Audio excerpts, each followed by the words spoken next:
A very pleasant morning to Honorable Chancellor Sir Dr. Atul Chauhan, all the dignitaries, students, and esteemed attendees. A special and warm welcome to our eminent speaker and a global leader, Mr. Ashish Kumar Chauhan, CEO, Bombay Stock Exchange. It is my pleasure and honor to welcome you all to the first session of this much-awaited Leadership Summit, Momentum 2020. This truly is going to be an opportunity to access a wealth of leadership insights from a leader par excellence. This leadership summit aims to inspire, engage, and help budding leaders to make a difference locally, regionally, nationally, and globally. To introduce our guest of honor, Mr. Ashish Kumar Chauhan is the MD and CEO of Bombay Stock Exchange, Asia's oldest exchange, world's fastest exchange with 6 microseconds response time, world's largest exchange with 5,000 plus listed companies, and India's first universal exchange to offer trading across all asset classes. Sir is also credited with reviving BSE and completing its IPO, which was oversubscribed more than 51 times. He was instrumental in setting up India's first international exchange, India International Exchange, inaugurated by India's Prime Minister, Shri Narendra Modi in January 2017. Prior to joining BSE, from 2000 to 2009, Mr. Chauhan worked at Reliance Industries, India's largest conglomerate, as President and Group CIO, Head of Corporate Communications and CEO of cricket team Mumbai Indians in its formative years. From 1993 to 2000, he set up India's national stock exchange, primarily on technology, screen-based trading system, satellite communications network, equities and derivatives businesses, and Nifty indexed amongst his many responsibilities. He is considered the father of modern financial derivatives in India due to his work at NSE. He received several Indian and international awards, including Distinguished Alumnus Award from both his alma mater, IIT Bombay and IIM Kolkata, which is a rare achievement. He has also been awarded Digital Icon of the Year by Indian Express Group and ranked amongst the top CEOs in financial markets by Asian Banker, amongst top 50 CIOs in the world by Information Week US. He is a member of several committees of government, regulators, and international associations. He is a member on the board of directors at IIM Raipur, NIFM Faridabad, Gokhale Institute of Politics and Economics, member of Board of Advisors at Shailesh J. Mehta School of Management, IIT Bombay, and served as chairman of NIT Manipur. He is a distinguished faculty at Ryerson University in Toronto and honorary professor at Nottingham University Business School. He has also co-authored a book on the history of the BSE titled The Temple of Wealth Creation. With these words, I now take the privilege of inviting you, sir, to take the deliberations further. We look forward to a masterpiece session. Thank you, sir. Thank you, madam. It's an honor to be in front of you today. I would like to thank Mr. Chauhan and Amit University for calling me to this leadership event. It's in some ways, when you reach a position, you are considered a leader. But leaders are made in different ways. And one of them is the positional leadership. There are situational leadership where situation arises in your house, in your teams, in your friend circles, and everyone else follows. That is basically the situational leadership. And then we have seen the political leadership that people get elected, they basically start running for offices, and that's the political leadership. And then business leadership, where there are organizations which are already there, in which somebody becomes a leader by positions or situation or by hereditary situations. But basically, business leadership is also, in a way, coming from variety of ways. And then we have seen religious leaders, people who are believed in by many other people. And so I call all them religious. They don't have to be religious actually, but they could be cult leaders, they could be any type of leaders. And what is common across all these people? Of course, anyone can become a leader or claim himself or herself to be leader.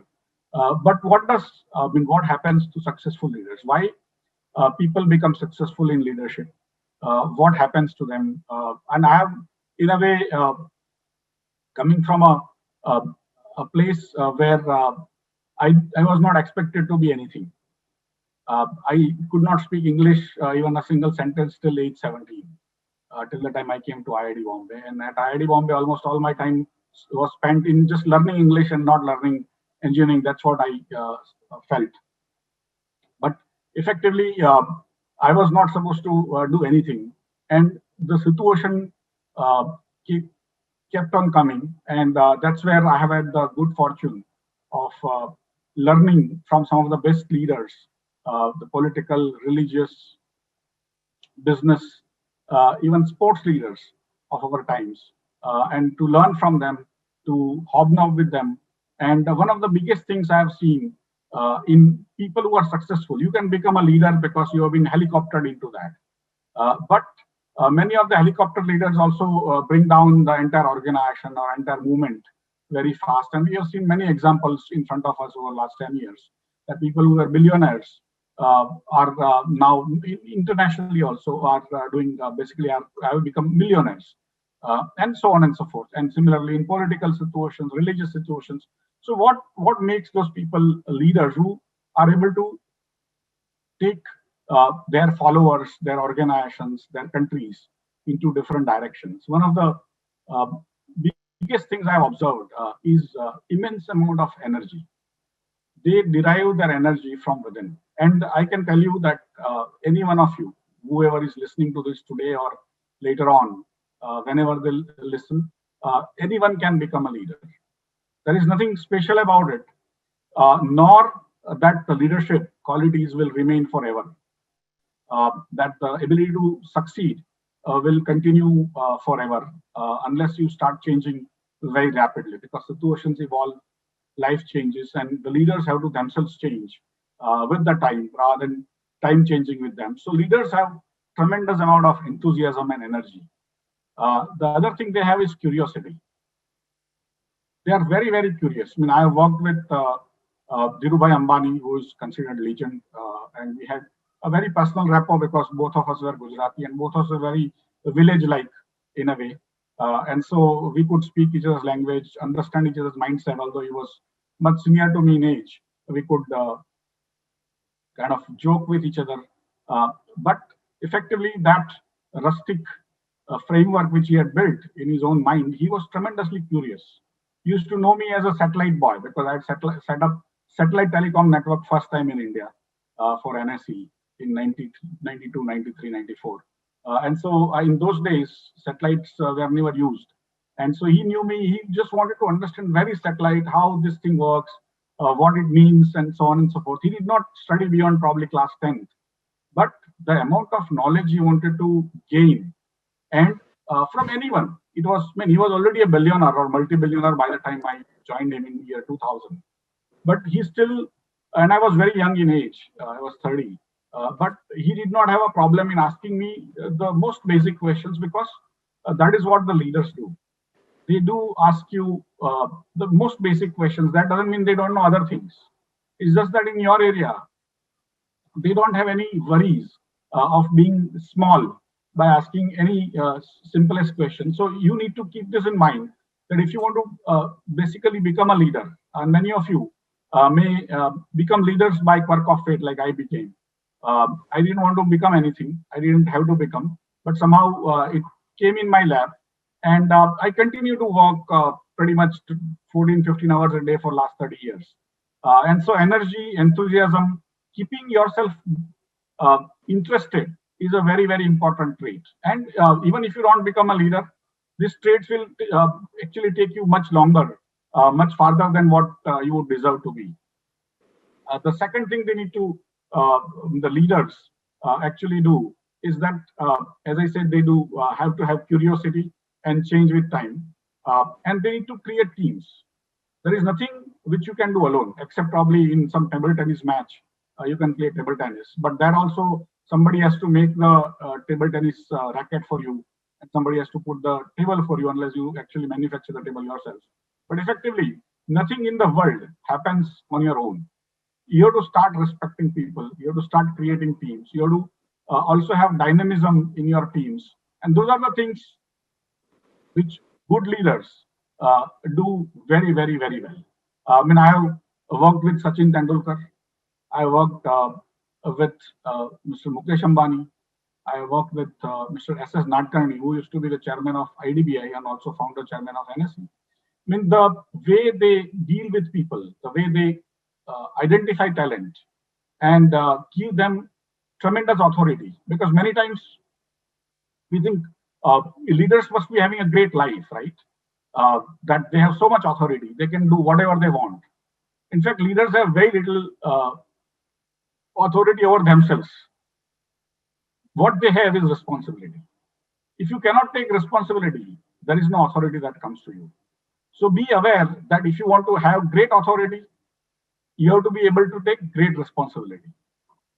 Authority may come or not come. And I have seen my own life, my current life also, my senior people with whom I have learned from some of the best in the country and best in the world. They have very little control over their own life. They have very little authority over their own life because they take responsibility for others. So if you want to become leaders, you have to become responsible and less authoritative. Some of them may look rude sometimes, some of them may look uninterested, is because they are working overtime for thousands of problems and they're juggling many, many problems simultaneously. And that's where they may not look like somebody who is very nice to you at some point, but most of them are extremely nice, extremely thinking people. But at the same time, they have to ensure that they have to give decisions, they have to be responsible for decisions, check what is happening. And so they have a feedback framework.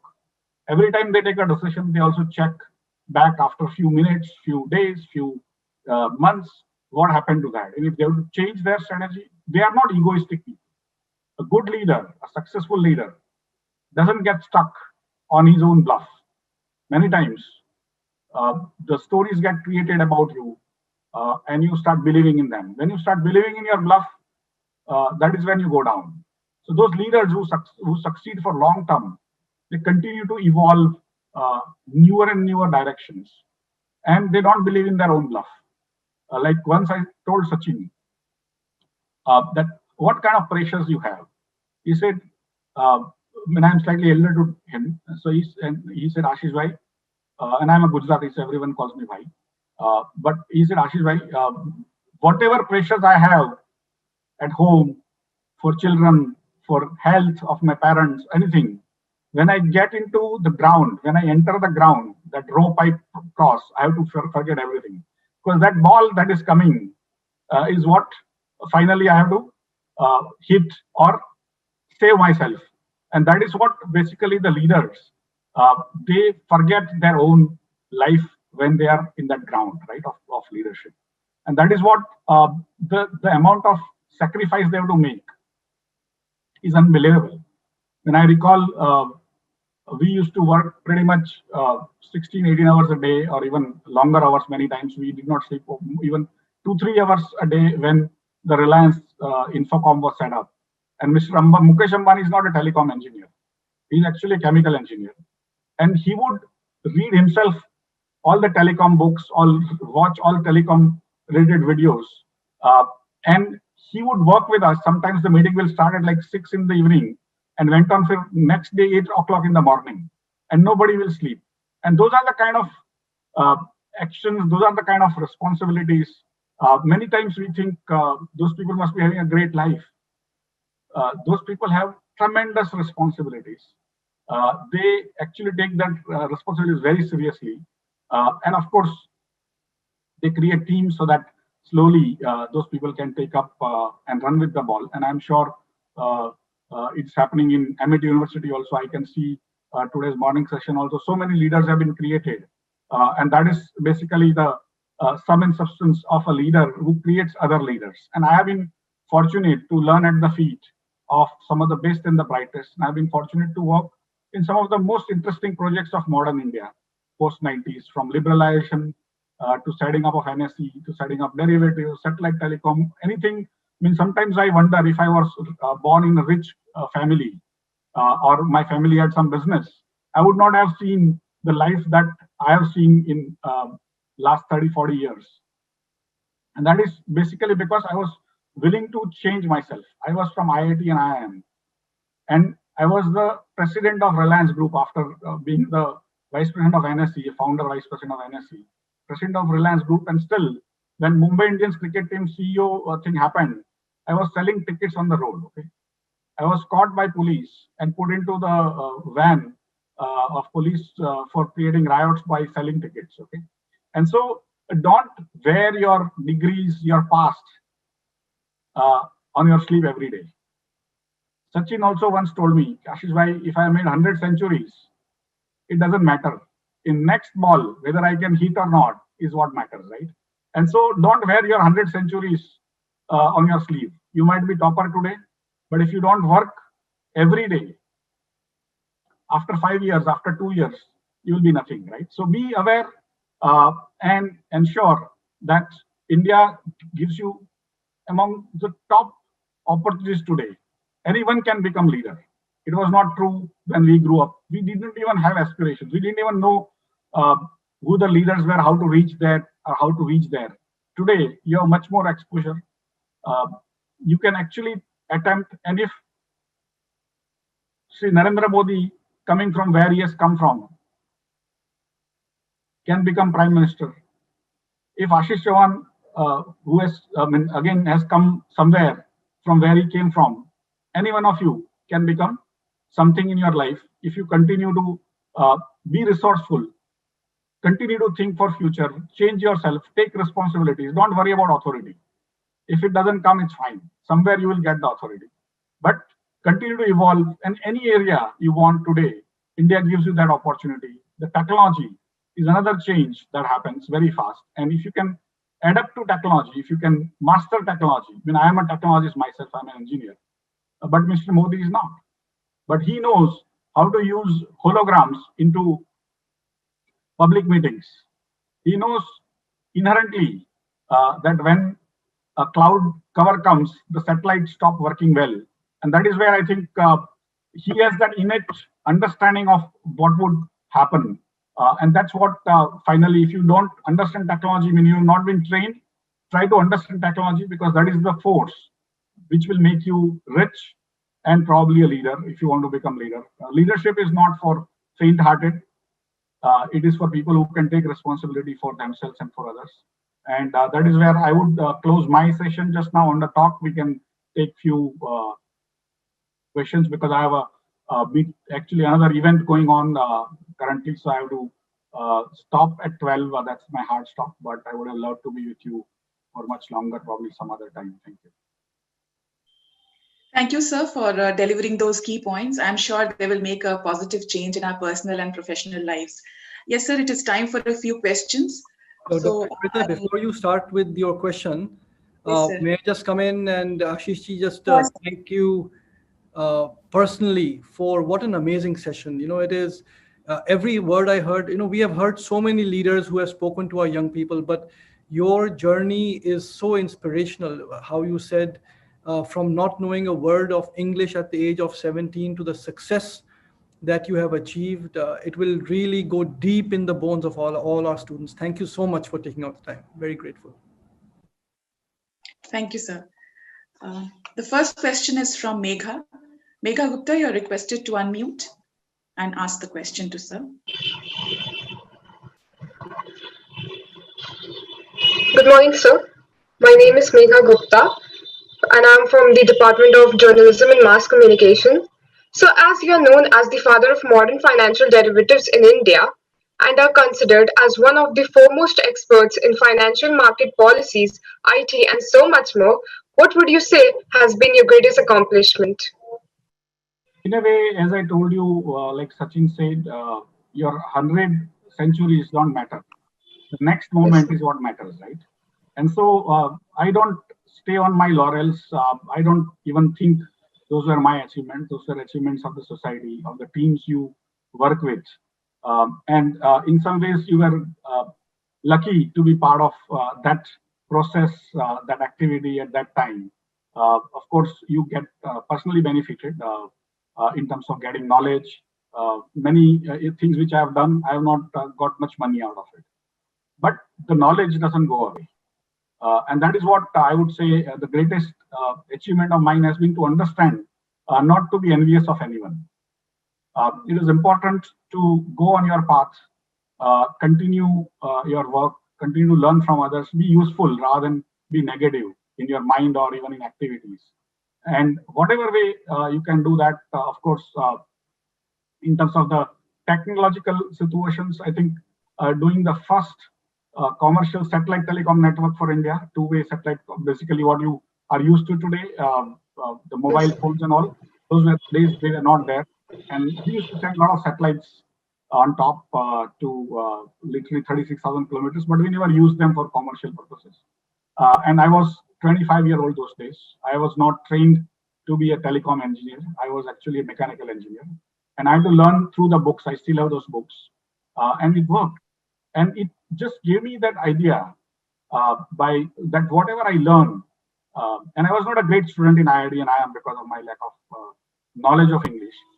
But whatever I can learn by reading books, it actually still works. And those were what I call revelations to me, and they still continue to sort of guide me that anything is possible. When I set up the screen-based trading for India, which again, first time it actually was used, nobody actually gave it even a iota of imagination of success, that this is a bureaucrat-driven exchange, it's not going to be successful, but it did. And similarly, I mean, I was not a chemical engineer, but I was ranked among the best IT, that is the CIO, Chief Information Officer of chemical industries in the world. And so there are literally, if I look back, there might be probably a few thousand things I would be proud of.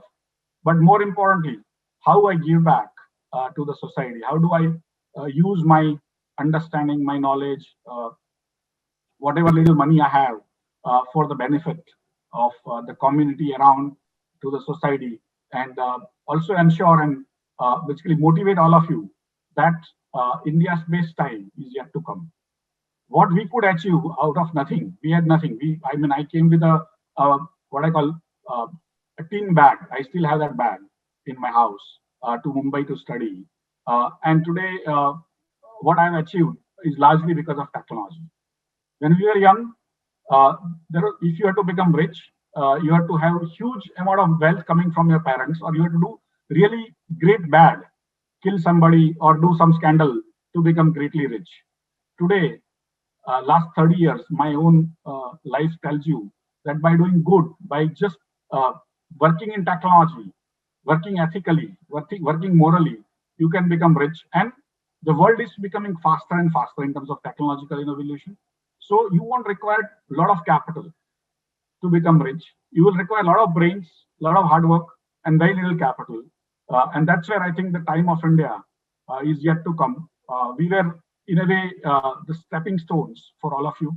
But basically have that confidence that today, better than ever before, you have a chance to become extremely rich using your brains, your hard work. You don't have to do anything unethical, immoral. And those are the achievements I think my generations did for all of you.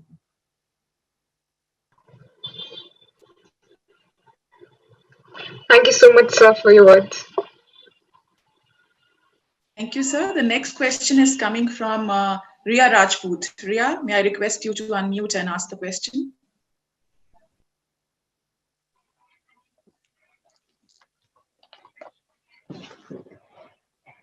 Good morning, sir.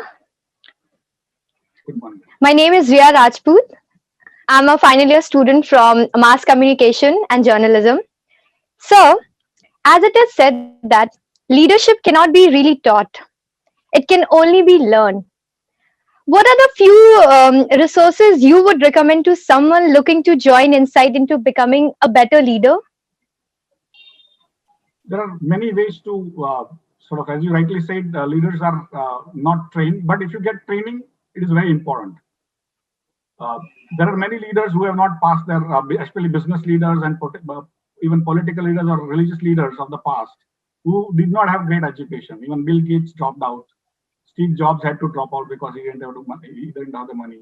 But that doesn't mean that people who study well are going to be bad leaders, right? If you have skills which are formal, they're very good to have. So first thing is, don't believe in the bluff that for becoming great leaders, you have to actually drop out of the school. You don't have to drop out of the school, right? You have to have that energy, that enthusiasm, that way of learning, and also don't believing in don't I mean, not believing in your own bluff. Continue to upgrade yourself. Continue to have feedback, uh, and continue to take responsibility. Right? Those are the things which I think will take you a long way. And even if you don't become a great leader, you'll become a great human. The empathy, uh, that is just being good to others, understanding their problems, is the first step to being a leader. You can be a great engineer or a great scientist, and you may not have empathy.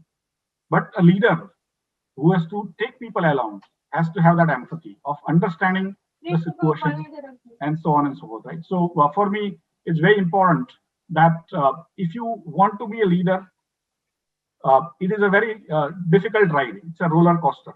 It's like riding a tiger. It's very uncomfortable riding, but when you get down, it eats you up. So you need to understand and you have to be ready that leadership is not a bed of roses. No billionaire is having no worries. They have more worries than we have, right? They work much harder than we do. Of course, if they don't, it will come down. And when we come down, we are at zero. So going to zero is not a big deal. But from that billion to come to million, it's very easy to do that. But to million, zero to billion or a million is very difficult. So you need to understand that their life is not easy. Sachin Tendulkar's life is not easy. To stay in competitive cricket, where literally 10 crore boys and girls are playing that cricket, to be there playing 24 years continuously for a country is not easy. He has to sacrifice so much, right? Or she has to sacrifice so much, whoever becomes leader. And that is what, for me, is very important for you to understand that life is not going to be bed of roses. And if you can devote, because many times people tell you about this work-life balance and all, a leader doesn't have a work-life balance. Okay, you'll have only work, and then you still enjoy within that. You still enjoy. It's not that I don't enjoy or Mr. Chauhan doesn't enjoy. For me, the life, my enjoyment is my work, right? You have to love your work, and you give me any work. It is not that I have to be CEO of BSE. I was not CEO of BSE all my life, right? But if I was given a work of selling tickets on the road, I will sell the best way. If I'm told to clean the stadium after everyone is gone and watching the cricket match, it's a mess. I will do it the best way, right? And that excellence, the pursuit of excellence, it has to come from within. It is not taught, right? And that's where I think you will have to understand that somewhere on the line, whoever you want to follow, please do that. But keep your eyes and ears open. And situation changes, life is changing so rapidly. So you'll have to be better than your sort of heroes. You can't take one hero and say, I will follow them. Even Mahatma Gandhi in today's world would have changed, right? And so he was the greatest hero India had, right? But in year 2020, he would have changed his ways of thinking, his ways of behaving. That I am sure, because great leaders do change. And so don't make anyone a hero who is static. You'll have to be dynamic in your hero selection also, and also move beyond them to be successful in your life. And if you try to be a leader, at least you'll be something. If you don't try to be a leader, you will be nothing, right? So try to be a leader in your life. Thank you. Thank you, sir. We have one more question from Pooja. Pooja, may I request you to unmute and ask your question?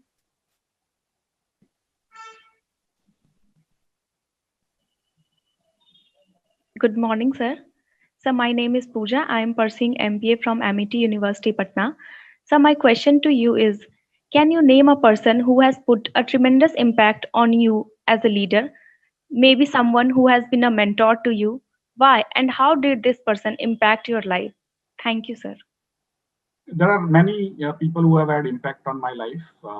My teacher in IIT, she is a lady. She had tremendous impact because I was literally frightened to be in IIT because I didn't even know English, and she kind of nurtured me. Said, "No, you can. Even you belong here." And so she has had a tremendous impact on me. Of course, my mother had the largest impact in early 60s, late 50s. She was a gold medalist in economics. Those days, the girls were not even allowed to study. And she, coming from poor family, had to actually do embroidery, hand embroidery to study herself, pay for it. But those sort of ladies had a great impact on my life. And I think they were leaders in their own right. And they still continue to impact me by being my mother expired, but my teacher is still there. And in terms of my people who I worked with, I think Mr. S.S. Nadkarni, who was the chairman of IDBI in 1991, had tremendous impact on me because at age 23, 24, he selected me to be on NSE and also backed me up in a variety of ways to give the responsibility he gave me for a 23-year-old in those days was not possible to give in India. In India, it was ageism. You had to give, you have to have 50 years behind you to become authoritative, while as he gave me those responsibility at 23, 24. And so he had he believed in me, and that's what made me believe in myself. And similarly, Dr. Patil, who was my boss at NSE for 7-8 years after I left, Mr. Dhirubhai Ambani had tremendous impact. Given his simple nature, he will come, he will casually chat, and he will teach you a lot, but he will also learn a lot from you. And Mr. Mukesh Ambani has had the greatest impact because by staying with him for 10 years, I have learned a lot. We discussed little, but I could see how he took the decisions, under what conditions. There is one more person in Reliance called Mr. Manoj Modi, who is again very important decision maker in Reliance. Again, I learned a lot from him because for many years he was my direct boss. And so, I have learned from, of course, Sachin Tendulkar and many cricketers who I worked with, Harbhajan Singh or Dhoni, and so on and so forth. But effectively, it is basically up to us what we learn from them. They have a lot to teach. Sometimes they teach by not saying anything, by their own actions or inactions. And that is what my request is, to learn from everyone, your teachers, your parents, your colleagues, your friends, wherever you can learn from. You have to learn. What I call, I am a student of IIT and IIM, but more learnings I have had from School of Hard Knocks. I have learned more from streets than anywhere. And that is because I was given that opportunity to go to the streets and learn, right? And so you will have to, again, not think that I am MBA, so I can't do this or I can't do that. You'll have to keep your mind open and then become useful to the team, to the company, to the organization which you are part of. Thank you, sir. So if your time permits, maybe take a few more questions. Actually, I'm running 5 minutes late, so I'll drop out now. But yes, thank you, and hope this is useful. Very much. Thank you, sir. In fact, as you delivered the key point that leadership and learning are indispensable to each other. With these words, sir, I'll propose the vote of thanks. And for the other students who are waiting for their turn to come up, we will have a better chance when sir graces us again sometime.